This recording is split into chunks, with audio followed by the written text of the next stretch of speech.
Estamos iniciando mais um Cidadania. As nossas convidadas são a socióloga Miriam Abramovay e a advogada Flávia Beleza.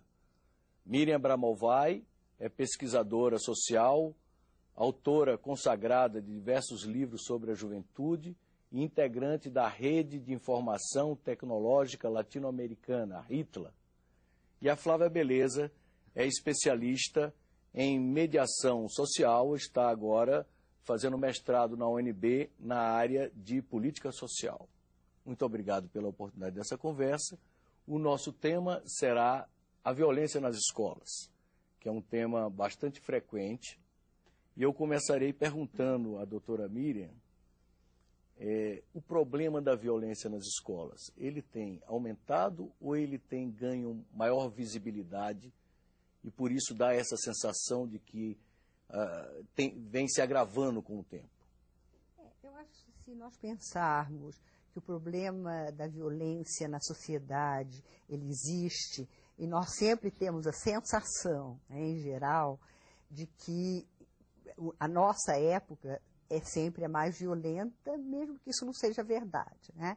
Então, eu acho que efetivamente na escola, a questão tem se tornado mais visível, é verdade, ela aparece. Há 10 anos atrás ela não aparecia, isso não quer dizer que ela não existia, né? Ela tem se tornado muito visível e efetivamente nós não sabemos se é menor ou maior, porque não existe estatísticas nacionais, ou seja, existem alguns trabalhos de algumas capitais, sobre alguns estados, etc., mas eu acho que não há ainda no Brasil estudos comparativos. A sensação, e efetivamente, ela é muito grande. E ela é muito grande porque esse conceito de violência, ele também se ampliou. Quer dizer, nós temos que pensar na violência não somente quando a violência ela é física, a violência está no Código Penal, né? Você que é advogada sabe disso, que tem essa visão muitas vezes que violência é aquela que está somente no Código Penal. Nós temos que pensar em outros tipos de violência. Essa microviolência que acontece nas escolas, no cotidiano, ela é fundamental. E, evidentemente, que ela é muito maior do que essa violência dura. Mas, claro, que a violência que aparece na mídia, que mais aparece, é a violência dura, que ela é muito mais grave. E também outro tipo de violência, que é uma violência simbólica, onde o outro não pode responder, tal como a homofobia, a discriminação, os diversos tipos de discriminação que existem relacionado ao racismo, relacionado à pessoa ser feia, bonita, gorda, baixa, alta, aos deficientes, e principalmente, o que é que mais aparece é a discriminação relacionada à questão da homofobia, em geral, na nossa sociedade e especificamente nas escolas. E essa expressão estrangeira, hoje muito usada para caracterizar essa questão da violência, que é o bullying, como é que você interpreta essa noção que veio de fora? Bom, esse é um conceito que vem do norte da Europa, né? O Brasil gosta muito de moda, o Brasil está utilizando muito o conceito. Evidentemente que quando nós vamos estudar mais profundamente o que é bullying, bullying é um certo tipo de violência entre os pares, né? Entre colegas de uma mesma escola. De uma mesma escola, ou seja, entre pessoas de uma mesma escola. É um assédio, um xingamento, mas que é constante, né? Quer dizer, ontem, por exemplo, eu estava lendo casos de bullying na Inglaterra, relacionados à homofobia, de 2 meninos que se suicidaram, 2 meninos de 11 anos, né? Ou seja, quando existe aquela forma constante de atormentar as pessoas, de xingar, de não respeitar, isso é chamado bullying. Acontece que no Brasil, e acho que em todos os países da América Latina e em alguns países da Europa também, nós temos muito mais do que bullying, porque se essa é uma das formas, nós temos efetivamente violências nas escolas, porque nós temos a entrada de armas, nós temos a questão das gangues, nós temos a questão do tráfico, né? É muito presente dentro das escolas, Nós temos também outros tipos de violência entre professor e aluno, aluno-professor,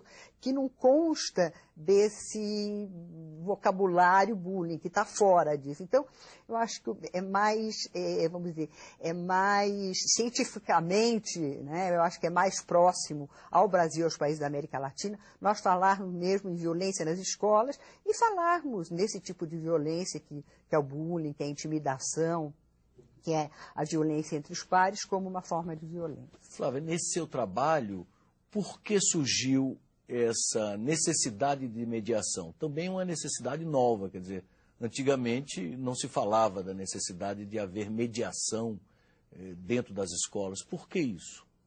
Pois é, assim, não se falava em mediação, mas nós fazemos mediação no nosso dia a dia, né? A mediação não é uma prática nova, né? É uma prática de 5.000 anos, milênios, que outros povos já desenvolviam há muitos anos, há milênios. Aqui no Brasil, infelizmente, é uma prática recente, né? Então, o nosso instituto se propõe a levar a mediação para todas as áreas.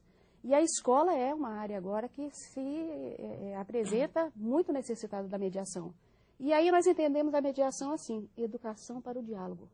Então, o diálogo é fundamental, é resgatar o diálogo dentro dessas áreas, trazer o diálogo para dentro da escola. E esse é um caminho para a prevenção da violência. Quando você traz alunos, pais, professores, servidores, para um diálogo mais aberto, para participarem da vida da escola. E aí a gente vê que é um caminho, mas a professora também já apoia, escreveu sobre isso, sobre o valor da mediação. Né? É um caminho difícil, né? Aqui no Brasil a gente tem uma experiência de mediação escolar no ano de 2000, no estado do Rio de Janeiro. Então, assim, tem que ser iniciativas isoladas ainda, como são as nossas, né? Como é a nossa. Dentro do sistema imaginado, escolhe-se um mediador, a comunidade define, é um professor, é um servidor, é alguém de fora? Como se dá esse processo de mediação? Existem vários sistemas, né? No mundo inteiro, vários sistemas diferentes, e nós vamos criar o nosso sistema brasileiro, que nós ainda vai ter a nossa cara. Mas nós estamos fazendo assim, formando os mediadores na escola, os mediadores são os próprios alunos. Os professores também são mediadores, os servidores também da escola, né, os que participam desde a limpeza até a vigilância da escola, e os pais, por que não? Os pais têm que participar. Então, nós estamos nessa primeira fase de formar alunos, então são 30 alunos que serão os mediadores na escola. Isso na experiência aqui em Brasília, em São Sebastião. Na cidade satélite de São Sebastião. E, se eu não me engano, ela está a terceira região mais violenta no último estudo da Hitler, né? Se eu não me engano, é a terceira mais violenta. Mas... É uma experiência piloto. É uma experiência piloto. Aqui no Distrito Federal nós não encontramos. E já estamos há 2 anos tentando implementar em alguma escola e, graças a Deus, encontramos a escola São Francisco, em São Sebastião, 2 diretoras muito interessadas, que têm visão do que está acontecendo e que querem ser uma escola modelo. Então, transformar a São Francisco numa escola modelo. Aí nós fomos, através do Ministério da Justiça, dar um curso lá de mediação social.